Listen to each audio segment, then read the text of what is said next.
أهلا بيكم. بصراحة مش عارفة أوصف الطاجن ده بإيه، حاجة كده فوق الخيال لعشاق الطواجن. طاجن كوسة باللحمة المفرومة. لو أول مرة تشرفوني على القناة، دي قناتي ايزي مع جيسي. ولو عجبكم الفيديو أتمنى أن انتوا تشرفوني بالاشتراك وتفعلوا زر الجرس على علامة الكل عشان يوصل لكم كل الفيديوهات الجديدة. ويلا بينا على الفيديو عشان نشوف وصفتنا.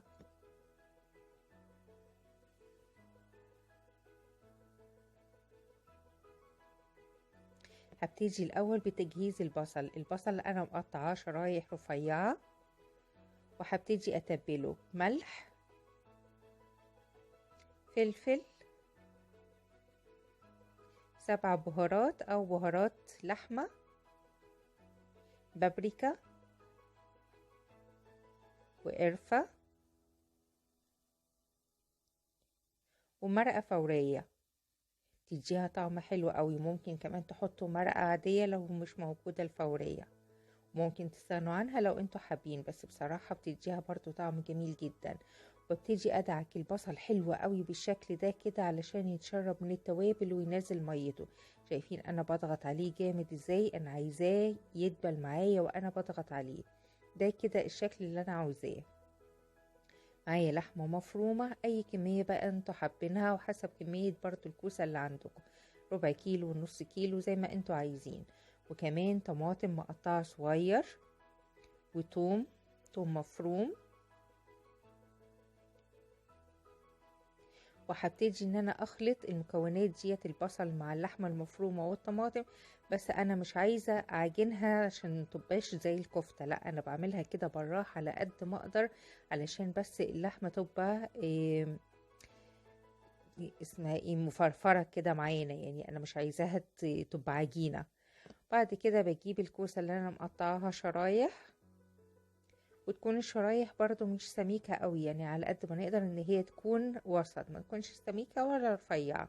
وابتدي برضو ان انا اقلب كل المكونات ديت، بس برضو بالراحة علشان اللحمة ما تبتديش ان هي تعجن معانا او ان هي تبقى كتلة واحدة. بجيب الطاجن، انا ما بدهنهوش اي حاجة، انا هكتفي بالدهون اللي هي هتنزل من اللحمة المفرومة، لان هي كانت فيها نسبة دهون، فانا مش هحط فيها اي حاجة. حابين ان انتوا تحطوا دهنة ضاني هتبقى جميلة جدا، لو انتوا حابين الخضار بالدهنة الضاني.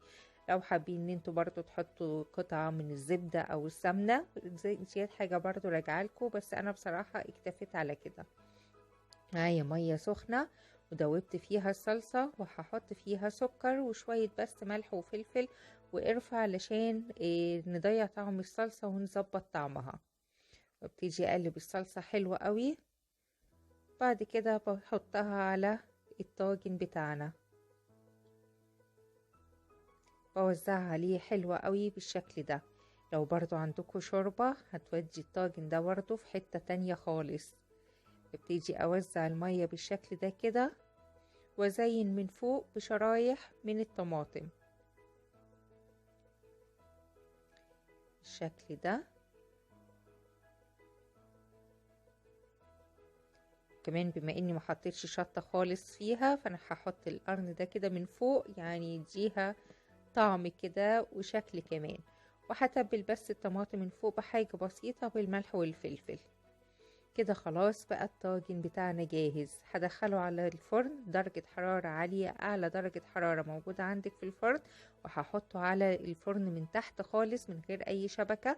وكمان هغطيه، يعني انا ما جبتش صورة وانا بغطيه هنا اهوت، بس انا غطيته وهو في الفرن لحد ما يبتدي ان هو يغلي، علشان يسرع كمان معايا عملية السوا. اول ما يبتدي ان هو يستوي 3/4 سوا، بشيل خلاص الغطا وبسيبه لحد ما يبقى مستوي وبالشكل ده. حاجة كده يعني بصراحة خرافة، ريحة وطعم، وكمان ما اخدش منا وقت في التجهيز، وكل الوقت اللي اخده يدوبك حاجة بسيطة والباقي في التسوية. شايفين كمان الكوسة مستوية ازاي؟ بجد اللي ما بيحبش الكوسة الطاجن ده هيغير مفهومه عنها.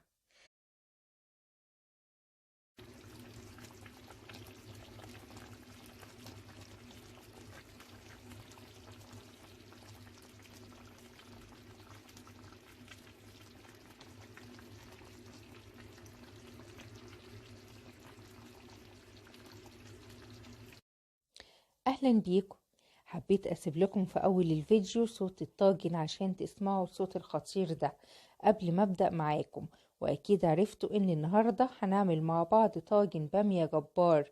لو اول مرة تشوفوا القناة مستنية اشتراككم فيها وتفعيل الجرس على علامة الكل عشان يوصلكوا كل الفيديوهات الجديدة. ولو عجبكم الفيديو اعملوا لي لايك وشير. ويلا على وصفتنا. سخنت القنية حلوة قوي علشان خاطر هشوح فيها اللحمة دي الضاني. لو مش موجودة اللحمة الضاني نقدر ان احنا نستخدم اي نوع من اللحمة. بس احلى حاجة فيها ان هي لازم تكون ملبسة كده وفيها نسبة دهون كويسة. بصراحة نسبة الدهون ديت بتقلب الاكل حاجة تانية خالص وخاصة في الطواجن. بوزع اللحمة بالشكل ده كده وزي ما احنا متعودين بنحط الفلفل الاسود علشان نشيل اي زفارة ويديها الريحة الحلوة وهي بتتشوح. اول ما تبتدي تغير لونها ببتدي ان انا اقلبها علشان تاخد لون من جميع الجهات. انا محطتش اي دهون خالص في القناة علشان خاطر نسبة الدهون اللي فيها عالية. شايفين الدهون اللي نزلت منها؟ ويجي لون اللحمة كمان خطير كده. خلاص بقت وصلت للدرجة اللي انا عايزاها في اللون. هبتدي ان انا اعمل فتحة كده في النص. شايفين الدهون يا جماعة؟ وريحة الدهون الضاني او الدهنة الضاني اللي نازلة منها خطيرة. بحط كمان بصل مقطع صغير وهشوحه في الدهون ديت مع اللحمة.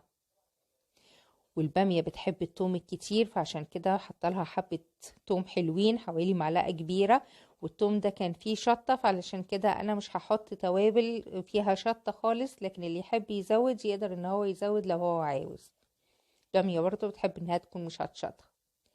حط لها عصير طماطم وعشان تدينا اللون الحلو بحط لها كمان معلقة من الصلصة.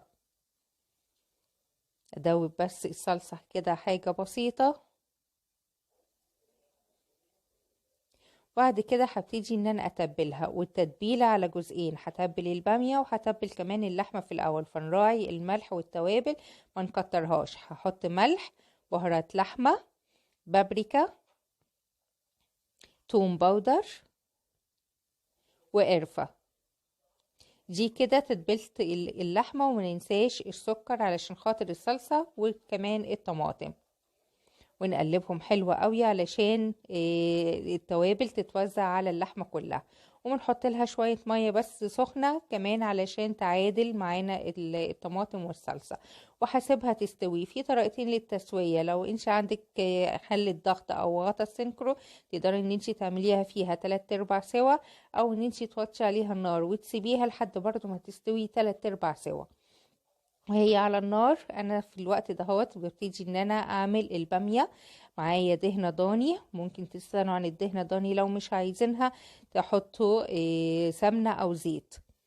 اول بس ما باخد الدهون بتاعتها كده تقدروا ان انتوا تشيلوها لو انتوا حابين. بس انا سبتها بصراحه يعني تدينا طعم بقى الضاني طالما بقى بنعمل حاجه كويسه يعني.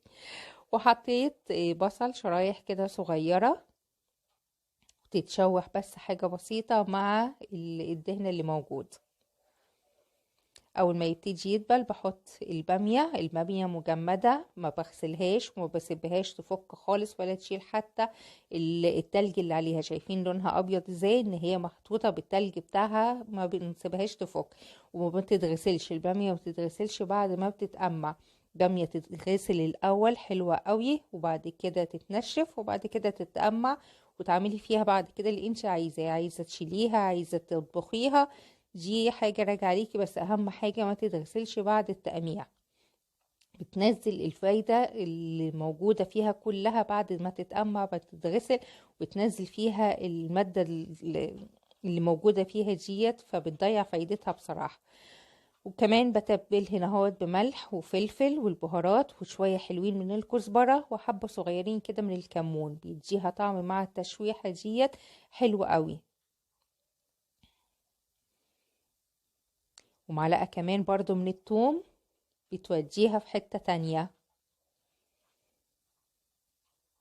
تديها بس كده تشويح لحد ما ريحة الثوم تظهر وتاخد من طعم الحاجات اللي محطوطة معاها. خلاص كده بقت تمام وبقت جاهزة، واللحمة كمان بتاعتنا استوت. هبتدي ان انا افتح الغطا.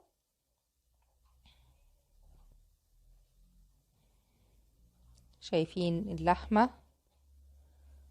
درجة سوى اللحمة حسب ما انتوا عايزين.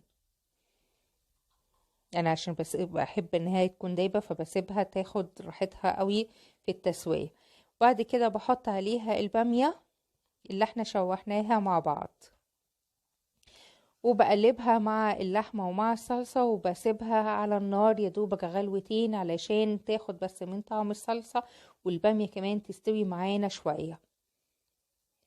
في الوقت ده انا كنت مسخنة الطاجن في الفرن علشان خاطر يبقى سخن معانا. طالما ان احنا هنحط حاجة سخنة فيه يبقى احنا نسخنه في الاول علشان الطاجن ما يبردش الخضار اللي احنا هنحطه، وكمان علشان ما ياخدش وقت طويل في الفرن على بال ما نبتدي ان احنا ان هو يسخن معانا وان هو يسوي معانا الخضار. كده خلاص نقلت البامية. في الاول خالص بحط الطاجن على النار العالية. اول ما يبتدي ان هو يغلي بنزل درجة الحرارة على درجة حرارة 200، وبسيبه لحد ما يستوي خالص ويوصل للدرجة اللي انا عاوزاها. وقرن الشطة ده اساسي بقى. كده بعد ما خرج من الفرن مع الليمون كده بقى تمام التمام.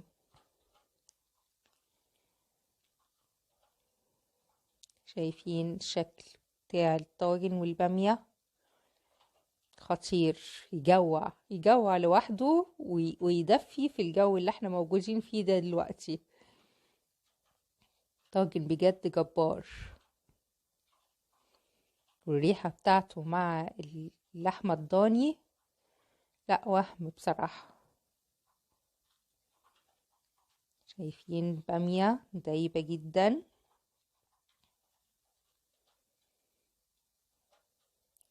واللحمة كمان يعني كانت دايبة على الآخر. أنا بحب بصراحة اللحمة لما بتكون دايبة كده، ما بحبهاش إن هي نص سوا أو لا، لازم تكون دايبة.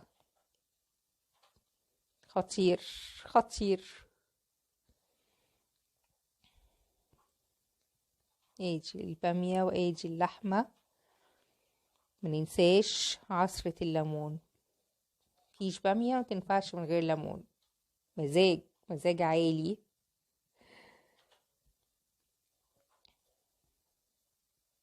اتفضلوا يا جماعة. اتمنى ان الفيديو يكون عجبكم، ولو عجبكم الفيديو بصراحة لازم يعني تعملوا له لايك وشير كتير الفيديو ده، لانه بصراحة فيديو جبار. اتمنى ان انا اشوفكم في فيديو جديد، ومستنية تعليقاتكم الجميلة، واقول لكم سلام وبالهنا والشفا.